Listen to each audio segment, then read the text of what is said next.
Milestone স্কুলে বিমান বিধ্বস্তের ঘটনায় এখনো আইসিইউতে চিকিৎসাধীন রয়েছে ৩ জন। এদের মধ্যে একজনকে রাখা হয়েছে লাইফ সাপোর্টে। এছাড়া ৯ জনের অবস্থা অপেক্ষাকৃত কম গুরুতর হলেও তারা ঝুঁকির বাইরে নন। বাকিরা অন্যান্য ওয়ার্ডে চিকিৎসাধীন।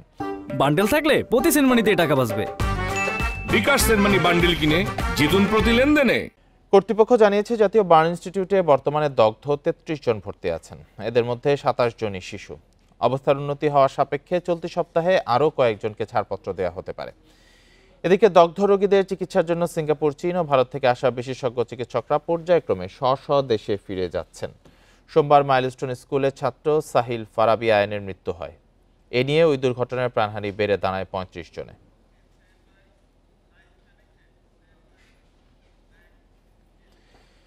এ নিয়ে আরও জানাতে জাতীয় বার্ন ইনস্টিটিউট থেকে যোগ দিয়েছেন সহকর্মী আরাফাতুর রহমান। আরাফাতুর রহমান, চিকিৎসাধীনদের সর্বশেষ পরিস্থিতি আপনার থেকে জানতে চাই।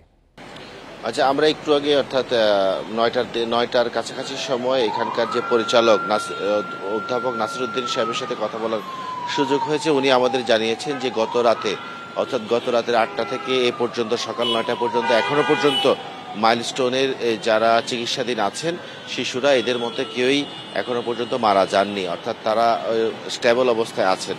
এবং উনি বলেছেন যে ৩ জন আইসিইউতে চিকিৎসাধীন আছেন তাদের অবস্থা স্থিতিশীল রয়েছে, তবে খারাপ হয়নি। আর যে ৯ জন এইচডিইউতে আছেন তাদের চিকিৎসার সর্বোচ্চ চেষ্টা করা হচ্ছে এবং কেবিনে যারা আছেন তারাও মোটামুটি এখনো পর্যন্ত ভালো আছেন। তবে উনি বলছেন যে কেবিনে যারা আছেন তাদেরকে হয়তো এই ২-১ দিনের মধ্যে পর্যায়ক্রমে হয়তো ছেড়ে দেওয়ার সুযোগ আছে। আর এখানে আমরা গতকালকে বা আজকে উনি যেটি বলেছেন যে বাংলাদেশি ডাক্তারদের সাথে বিদেশি যে ডাক্তাররা কাজ করছেন তারা বলছেন যে বিদেশি ডাক্তারদের চেয়েও নার্সদের সেবা তারা বেশ ভালো রেসপন্স পাচ্ছেন, যে খুব ওইসব দেশের যে অভিজ্ঞ নার্সরা আছেন সেই নার্সদের কারণে এই চিকিৎসাটা ভালোর দিকে যাচ্ছে।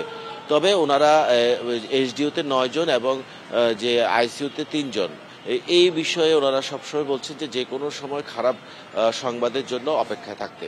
জাতীয় বার্ন ইনস্টিটিউট থেকে দগ্ধদের সর্বশেষ পরিস্থিতি জানাচ্ছিলেন সহকর্মী আরাফাতুর রহমান।